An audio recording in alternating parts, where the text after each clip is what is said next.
السلام علیکم۔ آج پیر ہے، فروری کی 5 تاریخ۔ پاکستان میں اس وقت شام کے 7، بھارت میں 7:30، اور یہاں ہمارے اسٹوڈیوز کی گھڑیوں میں صبح کے 9 بج رہے ہیں۔ وائس آف امریکہ واشنگٹن کی اردو سروس سے میں ہوں خالد حمید، خبروں کے ایک بلیٹن کے ساتھ۔ پاکستان میں 8 فروری کو عام انتخابات سے محض 2 روز قبل پاکستان کے صوبہ خیبر پختونخوا کے جنوبی ضلع ڈیرہ اسماعیل خان میں نامعلوم عسکریت پسندوں نے ایک پولیس تھانے پر حملہ کر دیا، جس میں 10 اہلکار موت کا شکار ہو گئے اور 6 زخمی ہوئے۔ پولیس تھانے پر ہونے والے حملے کی ذمہ داری کالعدم شدت پسند تنظیم تحریک طالبان پاکستان نے جاری کردہ بیان میں بلا واسطہ طور پر ذمہ داری قبول کرنے کا دعویٰ کیا ہے۔ نگراں وفاقی وزیر داخلہ ڈاکٹر گوہر اعجاز نے ڈیرہ اسماعیل خان میں پولیس تھانے پر حملے کی مذمت کی ہے اور کہا ہے کہ قوم کے بہادر سپوتوں نے ملک و قوم کی حفاظت کے لیے اپنی جان کا نذرانہ پیش کیا۔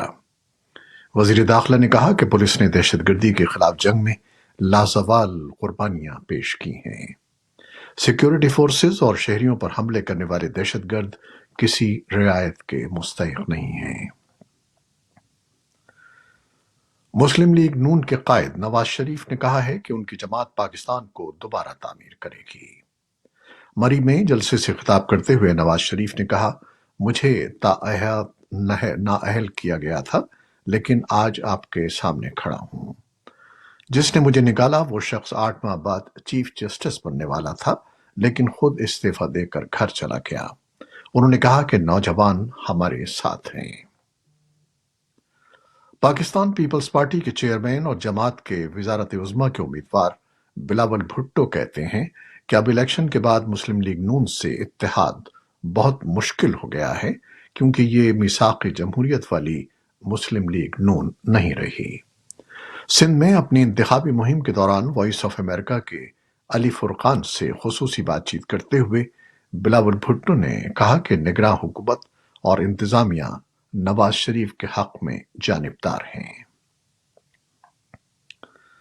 الیکشن کمیشن نے کہا ہے کہ عام انتخابات کے لیے بیلٹ پیپرز کی ترسیل آج بروز پیر مکمل کر لی جائے گی۔ کمیشن نے سوشل میڈیا پر ایک بیان میں کہا ہے کہ عام انتخابات کے لیے قومی اور صوبائی اسمبلیوں کے تمام 859 انتخابی حلقوں کے لیے 26 کروڑ بیلٹ پیپرز چھاپے گئے ہیں۔ انتخابی حلقوں میں امیدواروں کی تعداد سن 2018 کے انتخابات کے مقابلے میں 1.5 گنا زیادہ ہے۔ پاکستان میں 8 فروری کو عام انتخابات ہو رہے ہیں اور ہر 5 میں سے 3 نوجوانوں کی رائے ہے کہ سیاسی رہنما ان کے مسائل اور ترجیحات نہیں سمجھتے، لیکن سیاستدانوں کے بارے میں اس تاثر کے باوجود ملک کے لگ بھگ نصف نوجوانوں کا کہنا ہے کہ وہ سیاست میں دلچسپی لیتے ہیں۔ نوجوانوں نے اس رائے کا اظہار وائس آف امریکہ کے ایک سروے میں کیا ہے، جو ملٹی نیشنل ادارے ایپسوس کے ذریعے کرایا گیا ہے۔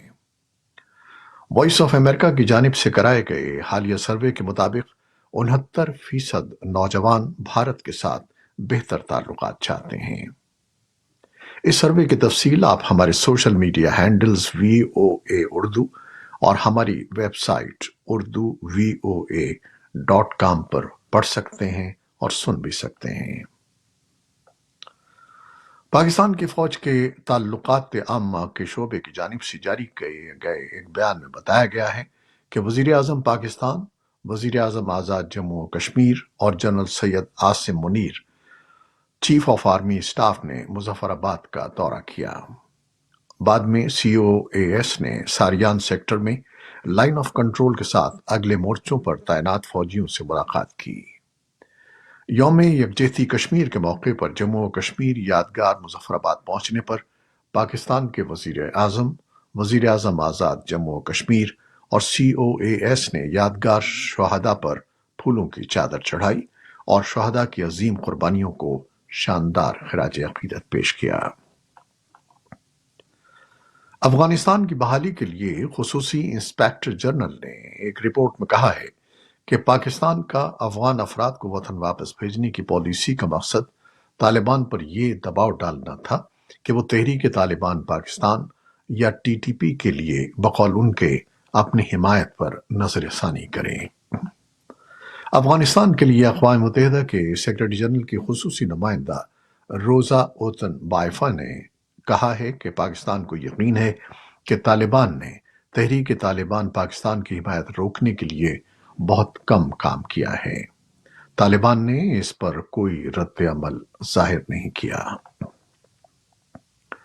بھارت کی ریاست اتر پردیش کے شہر وارانسی کی گیان واپی مسجد اور دہلی کی سنہری مسجد کے تنازعات کے درمیان دہلی میں مشہور قطب مینار سے محض 400 میٹر کی دوری پر واقع ایک تاریخی مسجد کو منہدم کر دیے جانے سے ایک نیا تنازع پیدا ہو گیا ہے۔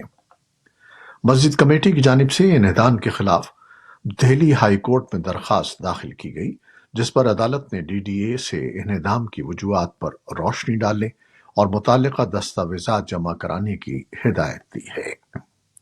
اس نے یہ بھی پوچھا ہے کہ کیا پیشگی نوٹس جاری کیا گیا تھا۔ اس معاملے پر 12 فروری کو سماعت ہوگی۔ امریکہ نے یمن کے حوثی باغیوں کے زیر انتظام علاقے میں تازہ کارروائی کی ہے، جس میں کروز میزائلوں کو نشانہ بنایا گیا۔ امریکی سینٹرل کمانڈ نے مشرق وسطی میں اتوار کی شب کی جانے والی کارروائی کے حوالے سے کہا ہے کہ اس حملے میں ان 4 اینٹی شپ میزائلوں کو نشانہ بنایا گیا جو بحیرہ احمر میں بحری جہازوں کو نشانہ بنانے کے لیے تیار تھے۔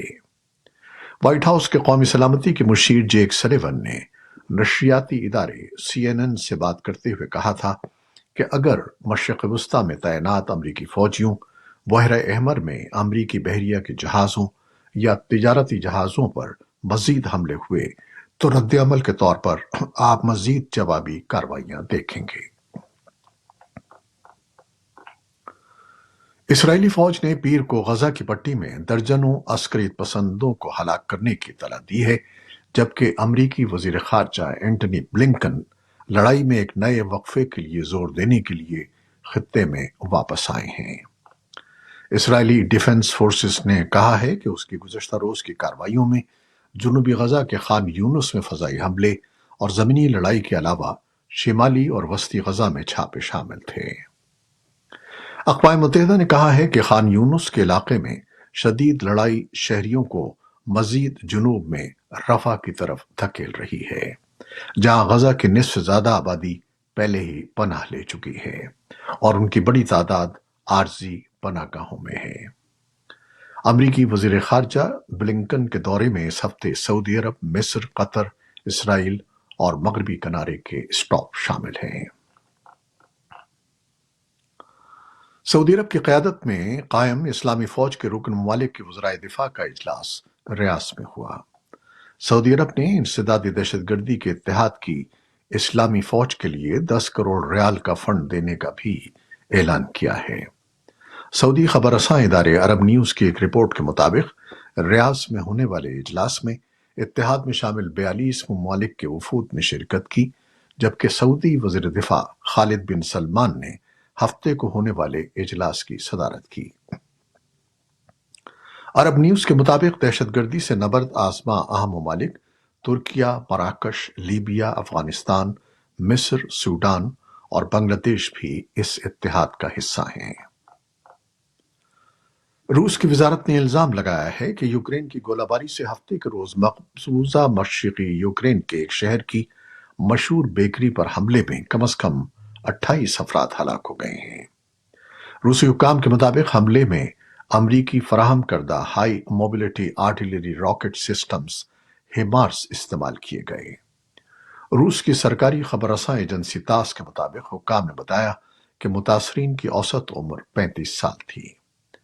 یوکرین کے صدر ولادیمیر زیلنسکی نے کہا ہے کہ وہ نہ صرف فوج میں بلکہ مزید کئی اعلیٰ عہدیداروں کو تبدیل کرنے پر غور کر رہے ہیں۔ اتوار کو اطالوی ریاست رائے ٹیلی ویژن کے ساتھ نشر ہونے والے ایک انٹرویو میں زیلنسکی نے کہا کہ تبدیلی ضروری ہے۔ کئی روز سے یہ قیاس آرائی کی جا رہی ہے کہ یوکرین کے صدر اپنے اعلیٰ فوجی سربراہ جنرل ویلری زالوزنی کو برطرف کرنے والے ہیں۔